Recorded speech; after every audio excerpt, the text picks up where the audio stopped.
మహాగణాధిపతయే నమః. ఓం గురుభ్యో నమః. ఓం శ్రీమాత్రే నమః. పరమేశ్వర స్వరూపమైనటువంటి జ్యోతిష, వాస్తు మరియు ఇతర అనేకమైనటువంటి శాస్త్రములను మనకు అందించినటువంటి మహర్షులకి నమస్కారం. హయగ్రీవ హయగ్రీవ హయగ్రీవేతి యో వదేత్ తస్య నిస్సరతే వాణి జహ్ను కన్యా ప్రవాహవత్. అరుణాం కరుణాతరంగితాక్షీం ధృతపాశాంకుశ పుష్పబాణ చాపాం అనిమాదిభిరావృతాం మయూకైః అహమిత్యేవ విభావయే భవానీం. శ్రీమాత్రే నమః. Hi, my name is Gautam and I actually stay in Malkajgiri itself. I had this back pain.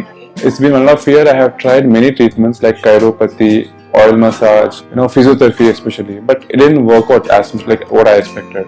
I strongly suggest homeopathy. You people can carry on with the homeopathy. Area Malkajgiri and doctor name is like Nageshwarao and the clinic name is Neocare Homeopathy. ప్రేక్షకులకి ఆ లలితాంబిక అమ్మవారి యొక్క అనుగ్రహం పరిపూర్ణంగా కలగాలని మనస్ఫూర్తిగా కోరుకుంటూ మనం ఈరోజు చెప్పుకోబోయేటువంటి ఈ క్రోధినామ సంవత్సరంలో ద్వాదశ రాసుల వారికి ఆదాయము, వ్యయము, రాజ్యపూజ్యము, అవమానము ఏ విధంగా ఉంది, మరి అలా ఉన్నప్పుడు అవి అలాగే అనుభవించాలా, వాటిని మనం ఏదైనా మన సంకల్పంతోని ఒక మంత్రంతోని దానంతోని మార్చుకోవచ్చా, మార్చుకునే మార్గం ఎలా ఉంది, అదేవిధంగా ఈ క్రోధినామ సంవత్సరంలో ప్రపంచవ్యాప్తంగా ఎటువంటి ఫలితాలు ఉన్నాయనేటువంటిది కూడా ఆఖరిలో చెప్తాను. సో మనం ఒక్కొక్క రాశి పరంగా మనం చెప్పుకుంటూ వెళ్దాం. అయితే మనకి ఇక్కడ ఏంటంటే ఈ గ్రహాలు ఏవైతే ఉన్నాయో మనం సంవత్సర ఫలితాలు చెప్పేటప్పుడు మేజర్ ప్లానెట్స్ మాత్రమే తీసుకుంటాం. అంటే ఏవేవి? రాహువు, కేతువు. కాలానికి కారకుడు రాహువు, మోక్షానికి కారకుడు కేతువు, జీవుడు కారకుడైన గురువు, కర్మ కారకుడైన శని. సంవత్సర ఫలితాలు కాబట్టి నెల ఫలితాలు చెప్పేటప్పుడు మిగతా ప్లానెట్స్ అన్నింటినీ తీసుకుంటాం. అయితే ఇక్కడ ఈ గురువు ప్రస్తుతం మేషరాశిలో ఉంటూ 2వ తేదీ 5వ నెల 2024 నుంచి వృషభంలోకి మారుతున్నాడు, గుర్తుపెట్టుకోండి. అదేవిధంగా శని భగవానుడు కూడా మనకి నెక్స్ట్ ఇయర్ అంటే వచ్చే సంవత్సరం 30వ తేదీ 3వ నెల 2025 నుంచి కుంభంలోకి మారుతున్నాడు, మకరంలో ఉన్న శని భగవానుడు. అయితే ఇక మిథునం వారికి ఎలా ఉండబోతుంది ఈ సంవత్సరం? ఆదాయము, వ్యయము, రాజ్యపూజ్యం, అవమానం ఈక్వల్ గా ఉంది. ఆదాయం, వ్యయం ఈక్వల్ గా ఉంది. 5-5 అంటే ఒక 5 లక్షలు సంపాదిస్తే 5 లక్షలు ఖర్చు ఉంది. అంటే ఈక్వల్ గా ఉంది. ఈక్వల్ గా ఉంటే మరి సేవింగ్స్ ఎట్లాగా అంటే ఇక్కడ కూడా మనం ఆదాయం పెంచుకునేటువంటి మార్గం చూసుకోవాలి. ఆదాయం పెరగాలి అంటే మరి ఈ సంవత్సరం ఎంతవరకు స్కోప్ ఉందంటే ఆదాయం పెరగడానికి? మే వరకు ఆదాయం పెరగడానికి ఆటోమేటిక్గా స్కోప్ ఉంది. మరి మే తర్వాత ఏమిటి పరిస్థితి? మే తర్వాత 12వ స్థానంలో గురువు వస్తున్నాడు. అంటే ఏమిటి? ఆయన ఖర్చులు పెంచే దీంట్లో ఉంటాడు. అందుకని మీరు ఏం చేయాలి? దక్షిణామూర్తి స్తోత్రం కానీ మే నుంచి అంటే 2 మే 2024 నుంచి గురువు 12లో వస్తున్నప్పుడు 12 అనేటువంటిది ఖర్చుల స్థానంగా తీసుకుంటాం కాబట్టి దాన్ని మనం కంట్రోల్ చేస్తున్నాం. అంటే అలాగే చూడండి, మనకు ఒక 50,000 వస్తున్నాయి అనుకోండి ప్రతి నెల. మనం ఏం చేస్తాం? అమ్మ ఇప్పుడు ఈ ఖర్చు తగ్గించాలి.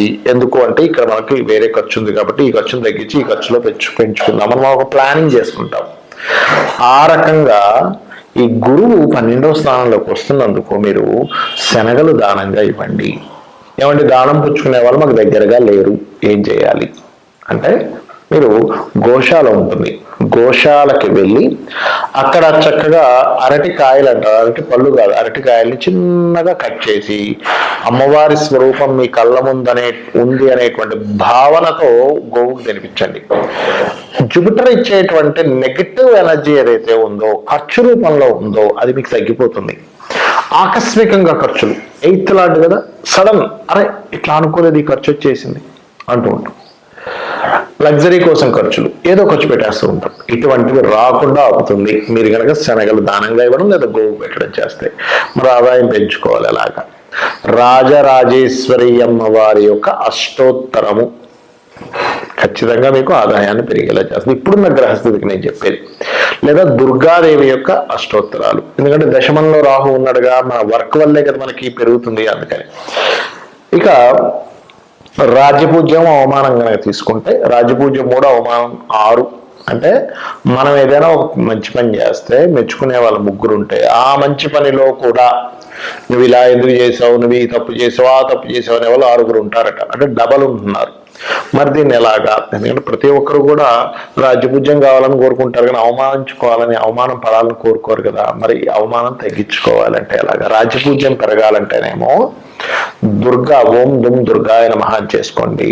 అవమానం తగ్గాలంటే మాత్రం మీకు చేయవలసింది గుర్తుపెట్టుకోండి, నూనె దానంగా ఇవ్వండి. నూనె దానంగా ఇవ్వడం, లేదా నువ్వులు దానంగా ఇవ్వడం. శనివారాలు ముఖ్యమైనటువంటి పనులు ఏమి చేయకండి. అందులో ప్రధానంగా మీకు ఈ యొక్క జూన్ నుంచి అక్టోబర్ మధ్యలో మరింత కేర్గా ఉండండి, అవమానం పడేటువంటి అంశాలు ఏవైనా వస్తాయి అనుకున్నప్పుడు. రైట్. ఇక మిగతా అంశాలు కనుక చూసుకున్నట్లయితే ఇక్కడ ఈ యొక్క సంవత్సరంలో 4లో కేతు ఉన్నందుకు భూములు కొనేటువంటి విషయాల పట్ల కాస్త జాగ్రత్తగా ఉండండి. గుర్తుపెట్టుకోండి, ల్యాండ్ రిలేటెడ్ కోర్సెస్ చేసే విషయంలో కొంచెం జాగ్రత్తగా ఉండాలి. రుణాలు ఖచ్చితంగా లభిస్తాయి. లోన్స్ కోసం మీరు ఏం టెన్షన్ పడాల్సిన అవసరం లేదు, మంచి లోన్స్ లభించేటువంటి సమయం మీకు ఈ సంవత్సరం అంతా కూడా. అలాగే ఇక్కడ ఉద్యోగాలు, విదేశాలకు వెళ్ళి ఉద్యోగం చేసేటువంటి వారికి చాలా పాజిటివ్గా ఉంటుంది. బట్ ఉద్యోగాలు మారే యోగం కూడా కనిపిస్తూ ఉంది. అదేవిధంగా పర్టికులర్గా మీకు జూన్ మాసం నుంచి అక్టోబర్ మాసం వరకు ఈ శని వక్రించినప్పుడు మీరు ఏదైతే వివాహ సంబంధించిన విషయంలో, పార్ట్నర్షిప్స్ రిలేటెడ్ సంబంధించిన విషయంలో నిర్ణయాలు తీసుకునేటప్పుడు చాలా జాగ్రత్తగా తీసుకోవాలి. ఇక్కడ ఇది గుర్తుపెట్టుకోండి ప్రధానంగా. అలాగే కన్స్ట్రక్షన్స్ చేసేటప్పుడు చూసి కన్స్ట్రక్షన్ చేయండి. ఏదో కన్స్ట్రక్షన్ చేస్తాం, అయ్యో ఇది దోషం వచ్చింది మళ్ళీ తీసేయండి. ఏదో డిజైన్ చేస్తాం, మేస్త్రి ఒకలా చేస్తాడు, మనం ఒకలా చెప్తే అరే ఇలా చేసేవేంటి, నేను ఊళ్ళో లేని 10 రోజులు ఇలా కట్టేసాడు మళ్ళీ తీసి. అందుకని కన్స్ట్రక్షన్స్ విషయంలో చాలా చాలా చాలా కేర్గా ఉండాలి, గుర్తుపెట్టుకోండి. ఇక ఇక్కడ మనకి శని భగవానుడు ఈ 30వ తేదీ మార్చ్, నెక్స్ట్ ఇయర్ మార్చ్ 2025లో మారుతున్నాడు, దశమంలోకి వెళ్ళిపోతాడు శని భగవానుడు. శని రాహులు ఇద్దరు కలిసి ఉంటారు అక్కడ దశమంలో. ఎప్పటి నుంచి దాదాపుగా తీసుకుంటే 30వ తేదీ 3వ నెల 2025 నుంచి, అంటే దాదాపుగా అక్కడ ఒక 1.5-2 నెలల పాటు వాళ్ళు కలిసి ఉంటారండి. ఆ టైంలో మీరు ఉద్యోగ సంబంధించిన విషయంలో ప్రమోషన్స్ కోసం మాట్లాడే కొన్ని మాటల వల్ల కొంత ఇబ్బంది వస్తుంది, కాబట్టి ఆ సమయంలో కొంత జాగ్రత్తగా ఉండండి.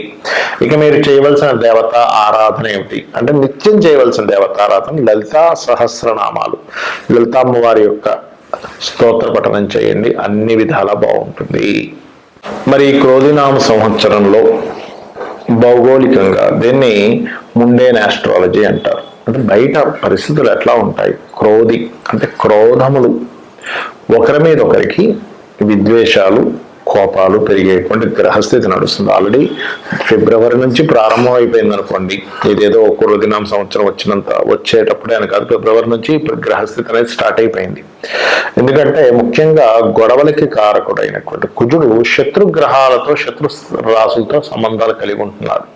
అంటే ఏమిటి, ఈ యొక్క క్రోధినామ సంవత్సరం కంటే ముందే కుజుడు యొక్క సంచారం మకరం నుంచి ప్రారంభమై రవితో కలుస్తూ, దాని తర్వాత మనకి కుంభంలో ఉండేటువంటి శనితోని, దాని తర్వాత మీనంలో ఉండే రాహుతోని, వీటన్నిటిని క్రాస్ చేసుకుని వెళ్తున్నాడు కుజుడు. దీనివల్ల ఏమిటి, రాజులకి కొంతవరకు ముప్పు.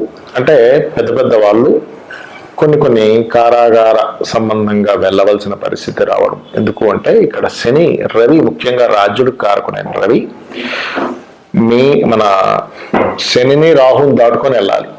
అంటే ఏమిటి, పెద్ద పెద్ద పోస్టులో ఉండేటువంటి వారు కావచ్చు, సీఎంలు కావచ్చు, మంచి రాజకీయ నాయకులు కావచ్చు, ఎవరైనా సరే కొంత జైలు పాలయ్యేటువంటి యోగము, లేకపోతే వాళ్ళకి బాగా అవమానం కలిగేటువంటి విషయాలు, ఎక్స్పెక్టేషన్స్ అంతా తారుమారయ్యేటువంటి విషయాలని కలిగింపజేస్తాడు, ముఖ్యంగా రాజుల విషయంలో. ఒకటి. రెండవది, రాజుల మధ్యన గొడవ, అంటే ఏదైనా కొద్దిపాటి యుద్ధ వాతావరణము. అదేవిధంగా కుజుడు పోలీస్కి వీటికి కారకుడు కదా, కాబట్టి ఇతని సంచారం కూడా దీని మీద ప్రయాణం జరుగుతుంది. కాబట్టి ఈ మిలిటరీ రిలేటెడ్ సంబంధించిన సరిహద్దుల్లో కొంత గొడవ వాతావరణం ఉండడం, ముఖ్యంగా అతి ముఖ్యంగా మీనరాశిలో రాహు సంచారం జరిగేటప్పుడు ప్రత్యేకంగా 2 విధాల ఇవి జరుగుతుంటాయి. ఏమిటి అంటే, ఒకవైపు ధార్మిక సంబంధించినటువంటి విషయంలో ఇంప్రూవ్మెంట్స్ జరుగుతూ ఉంటాయి. మరొక వైపు ధార్మిక సంబంధించిన విషయాలను కాపాడుకోవాల్సిన పరిస్థితి కూడా వస్తూ ఉంటుంది. అంటే నెగటివ్ అండ్ పాజిటివ్ స్ప్రెడ్ అనేది చాలా ఎక్కువగా జరుగుతుంది. దేని మీద?